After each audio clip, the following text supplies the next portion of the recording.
রহম করেন কিভাবে? কামা রাব্বায়ানি সগীরা, যেভাবে তারা আমাদেরকে ছোটবেলায় লালন পালন করেছে। কথা বলেন না একটু, যেমন তারা ছোটবেলায় ছোট অবস্থায় লালন পালন করেছে, তাইলে রেফারেন্সের সিস্টেম আল্লাহ শিখাই দিল কিনা? আপনারা কথা বলতে বুঝেন নাই, এটা হলো রেফারেন্স। এই আয়াত যেটা দোয়া আমরা করি, এখানে আল্লাহ রেফারেন্স শিখাই দিয়েছে, গুনাহ মাফের জন্য ও রেফারেন্স শিখাই দিয়েছে। কোরআনে আছে কিনা? ইন্নানা আমান্না বিকা ফাগফির লানা, শিখাইতেছেন আমি আপনার উপরে ঈমান আনছি, সুতরাং আমাকে মাফ করে দেন। রেফারেন্স হইল কিনা? কথা বলবেন, রেফারেন্স হইছে? আর কিছু নষ্ট করার দরকার নেই। রেফারেন্সের সিস্টেম আল্লাহর কাছে আছে নাকি? তাইলে যদি এবার আমরা বলি, হে আল্লাহ আমি অসুস্থ, আর আজকে হলো মুহররমের 10 তারিখ, আপনি যেভাবে আপনার নবী আইয়ুবকে শিফা দান করেছেন আমাকেও দিয়ে দেন। রেফারেন্স হইল কিনা? কথা স্পষ্ট হয়েছে তো? তাই এই কথাটি আল্লাহর কাছে যুক্তিযুক্ত হবে, যেভাবে আমাকে আমার মা বাবার জন্য দোয়াতে তিনি যুক্তিযুক্ত শিখিয়ে দিয়েছেন। আর যদি আমার এই দোয়াটা, এই চাওয়াটা, এই সওয়ালটা আমার মনোযোগ দিয়ে আন্তরিকতার সাথে খুশু নিয়ে যদি আমি দোয়া করি, তো আল্লাহ তো বলছেন দোয়াকারীদের দোয়াকে আল্লাহ ব্যর্থ করে না। বলকে কোরআন শরীফের ভাষায় বোঝা যায় আল্লাহ যেন অপেক্ষায় আছেন বান্দা দোয়া করবে আর তিনি কবুল করবেন। সুবহানাল্লাহ। কোরআনের ভাষা যদি আপনি অ্যানালাইসিস করেন তো দেখবেন এইভাবে।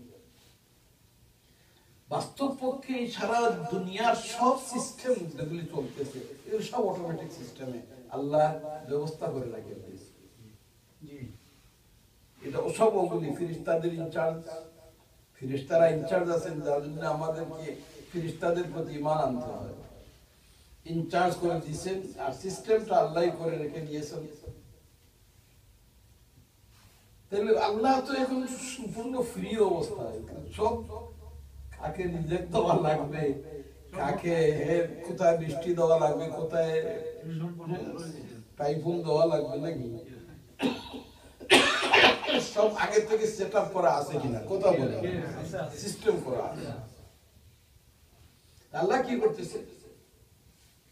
এবার কোরআন শরীফকে যদি জিজ্ঞেস করা যায় তো আল্লাহ নিজে তার হাবিবকে বলতেছেন, বন্ধু আমার বান্দারা যখন আপনাকে জিজ্ঞেস করবে আমি কি করি, কোথায় আছি, ওয়াইদা সালাকা ইবাদি আন্নি, আমার বান্দারা আমার সম্পর্কে জিজ্ঞাসা করে। কোরআন শরীফ শুনছেন তো আপনি বলে দিয়ে যে আমি ফাইন্নী করিব, আমি তার কাছে আছি। আমি তার কাছে, তার কাছে তো আল্লাহ সব জায়গায় তো আছেন। এটা what does mean? আইন্নী করিব, আমি কাছে আছি। আল্লাহ কোন জায়গায় আমাদের থেকে দূরে আছে? সব জায়গায় তো কাছে আছে, তো এখানে আবার কাছে আছে বলার অর্থ হলো যে এই কাছে থাকার মানে হলো আমি তোমার সাহায্যের জন্য তোমার কাছে আছি। তুমি কি কাজ করো? দোয়া করো। উজিবু দাওয়াতাদ দাঈ ইযা দাআনি, বান্দা আমাকে যখন দোয়া করবে আমি তার দোয়ার জবাব দেব। জোরে বলেন সুবহানাল্লাহ। তো বুঝা গেল দোয়া কবুল করার জন্য আল্লাহ অপেক্ষমান। বান্দা দোয়া করবে আর আল্লাহ দোয়া কবুল করবে। এজন্য তো কোরআন শরীফে বলে দিয়েছে। আজকাল কিছু সংখ্যক কমিনা কম ভক্তদের সৃষ্টি হয়েছে দোয়া করতে চায় না, আর এর মতো হতভাগা হতে পারে যারা দোয়া করতে চায় না। এদের মতো হতভাগা আর এই জমিনে দ্বিতীয় কেউ নেই। ফেরাউনের চেয়ে আরো নিকৃষ্ট। জানেননি ফেরাউন দোয়া করতো নিজে রাত্রে শেষ ভাগে নিজের রাত্রের শেষ ভাগে ওলে লোক যখন সে ফেরাউন আল্লাহর কাছে দোয়া বলতো, আল্লাহ আমি জানি আপনি আমার রব, কিন্তু আমি দুনিয়া শাসনের জন্য মিশা কথা কইয়া মানুষকে আমার বানাই ফেলাইছি, আমাকে এদের কাছে বেইজ্জত কইল না। সেও দোয়া করতো না।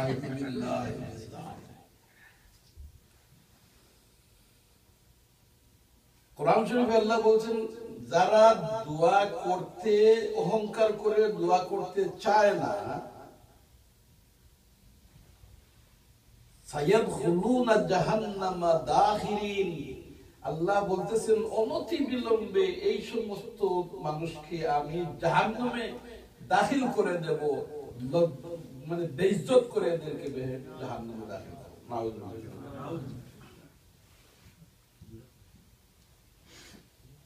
কথাটা বুঝতে পারছেন? দোয়া হলো সব ইবাদতের সারাংশ নাকি? দোয়া হলো সব ইবাদতের সারাংশ, এবং ওইটাই হলো ইবাদত। তিরমিজি শরীফের রওয়ায়াত হলো আদ-দুআউ হুয়াল ইবাদা, দোয়াই হলো ইবাদত। আপনি যত দোয়া করবেন, যত ইবাদত করবেন, সবগুলির জিস্ট হবে দোয়া। এরা দোয়া করতে চায় না। তো আমি চিন্তা করি যে কি কারণে এরা দোয়া করতে চায় না। একটু মুসলমান বলে দেখতেই চিনা যায় না। আল্লাহর কাছে বেশ মুশারফ, মানে দাড়ি দুই রাখা, এগুলো কি ইসলামী নবীর সুন্নত কিনা? দাড়ি দুই, মুসলমানি বেশ পোশাক, এগুলো দাম আছে কিনা? অনেক দাম। এরা যে দোয়া করে, দোয়া আল্লাহ শুনবে কি করে? তাকে দেখতেই বোঝা যাচ্ছে না মুসলমান নাই নাই। দোয়া তো অনেক করছে, কোরআন যখন পড়ছে দোয়ার ফজিলত পাইছে, হাদিস যখন পড়ছে দোয়ার প্রয়োজনীয়তা পাইছে, আর এতদিন ধরে দোয়া করতেছে যখন আর শুনেই না, না আল্লাহ তো দোয়া শুনতেছে না, এই সমস্ত কথা ঠিক না, এগুলি একটা ধারাবাহিক কথা, তো দোয়া বাদ দিয়ে দিচ্ছে। এমন অবস্থাতে পৌঁছেছে আপনি নামাজের পরে সালাম ফিরানোর পরে আপনি দোয়ার জন্য অপেক্ষা করা তো বাদ দেন, দোয়ার জন্য যদি আপনি হাত উঠিয়ে দেন, ইমাম সাহেব যদি দোয়ার জন্য হাত উঠিয়ে দেয়, তো ওই ব্যক্তি এমন ভাবে বাহিরে যাবে আর পিছনে ফিরে ফিরে চাইলে বোঝা যাবে যে এত বড় অপরাধের কাজ করতেন এরা, কি মাথা এত খারাপ হয়েছে। অথচ সহিহ তিরমিজি শরীফের রওয়ায়াত, সনদের মধ্যে কোনো ধরনের ঝামেলা নাই, হাদিস বর্ণিত হয়েছে যে রাসূল পাক সাল্লাল্লাহু আলাইহি ওয়াসাল্লামকে জিজ্ঞাসা করা হয়েছে, আইয়ুদ দুআই আসমাউ, ইয়া রাসূলুল্লাহ সবচেয়ে বেশি শুনেন আল্লাহ কোন দোয়া? আসমাউ মানে বেশি শুনেন আল্লাহ, অর্থ কি? মানে আল্লাহ বেশি কবুল করে। কোন সময়কার দোয়াকে আল্লাহ বেশি কবুল করে? হুজুরকে জিজ্ঞেস করেছে, হুজুর জবাব দিয়েছেন, দুই বেলার কথা বলছেন। একটি হলো বাদা সালাতিল মাকতুবা, ফরজ নামাজের পরে যে দোয়া করা হয়, এই দোয়াটা আল্লাহ বেশি শুনেন, কবুল করেন।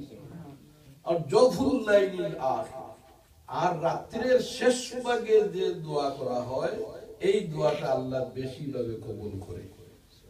এই হাদিসের দ্বারা বলা গেল ফরজের পরে দোয়া, নাকি কথা বলেন? ফরজের পরে দোয়া আল্লাহ শুনে বেশি। তারা দোয়া করা বাদ দিয়ে দিছে। দোয়া করার জন্য, দোয়া কবুল হওয়ার জন্য রাসূল পাক সাল্লাল্লাহু আলাইহি ওয়াসাল্লাম সিস্টেম শিখিয়ে দিয়েছেন, কোন কোন কোয়ালিটি হইলে পরে আল্লাহ দোয়া কবুল করবেন। এই সব কোন কোয়ালিটি তার মাঝে নাই, দোয়া আল্লাহ কবুল করবে। যেমন অন্যতম কারণ হলো, একজন মানুষের যদি রিজিক হালাল না হয়,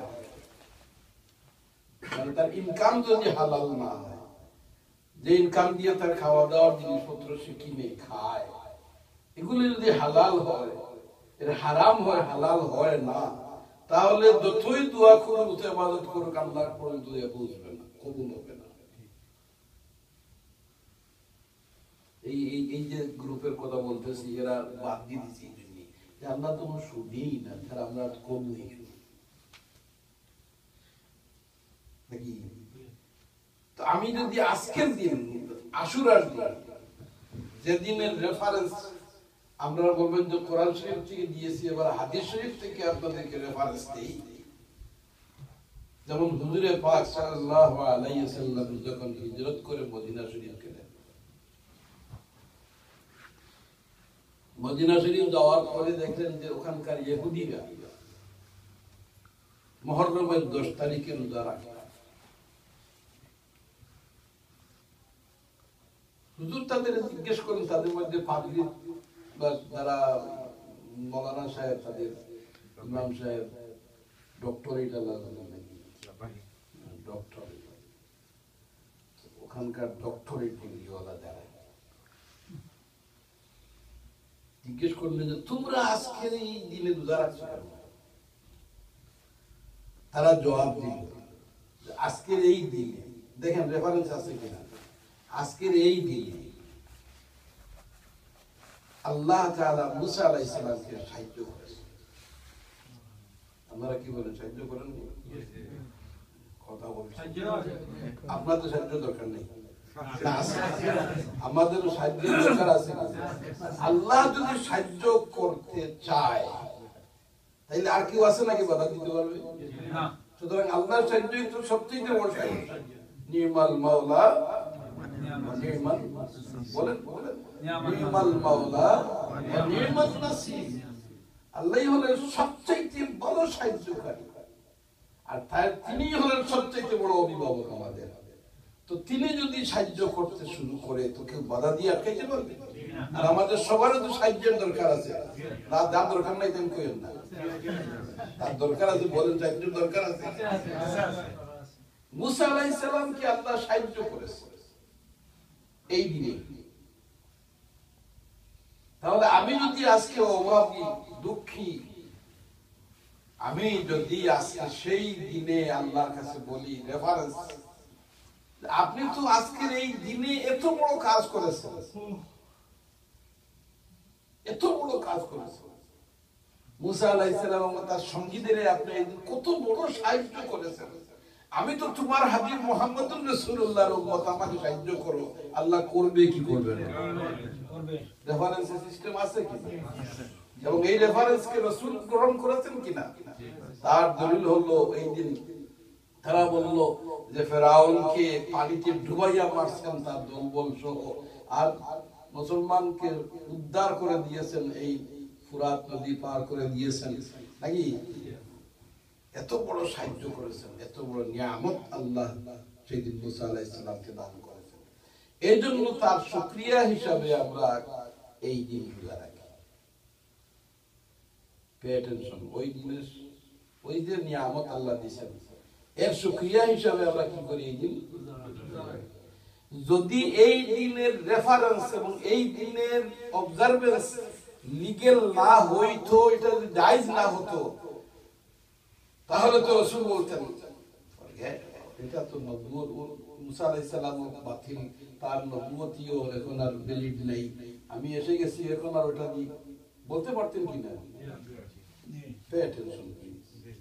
মুসা আলাইহিস সালাম সম্পর্কে যদি রাসূল বলে দিতেন মুসা আলাইহিস সালামের নবুয়তি এখন আর ডিসভ্যালিড, এটা তো সত্য কথা নাকি? মুসা তো আমার উপরে ঈমান নিয়ে তো নবী হইছে, বলে দিতে পারতেন, কিন্তু তাই তো করলেন। বলকে হুজুর বললেন আন্না আহাক্কুম বিমুসা, এই দিনের শুকরিয়া তো আমি মুসার চাইতে বেশি আদায় করার অধিকারী আমি। কেমন কথা? তাহলে এই হাদিসের এই অংশ থেকে বোঝা গেল কিনা যে এই সব রেফারেন্সের এই দিনকে রাসূলুল্লাহ গ্রহণ করেছেন। দূরে বলেন গ্রহণ করেন না, করেছেন বলে অর্ডার দিলেন যে এই দিন তোমরা রোজা রাখো। সুবহানাল্লাহ। এবং এটা কি নফল? নফল। তখন এটা ফরজ ছিল। রমজান শরীফের রোজা ফরজ হওয়ার আগে মুহররমের 10 তারিখে রোজা রাখা ফরজ ছিল। সুবহানাল্লাহ বলেন কি ছিল? ফরজ ছিল। আর যখন আজ রমজান শরীফের রোজা ফরজ হয়ে এসে গেল, রাসূল পাক সাল্লাল্লাহু আলাইহি ওয়াসাল্লাম আশুরার রোজার ফরজিয়তকে ক্যান্সেল করে নফলের পজিশনে রেখে দিলেন, আর ফরজ রোজা হলো তার উম্মতের জন্য রমজান শরীফের মাস। তাহলে আমার নবী এই রেফারেন্সকে গ্রহণ করেছেন কি করেন? যার কারণে আমি বলতে বাধ্য যে আমরা যারা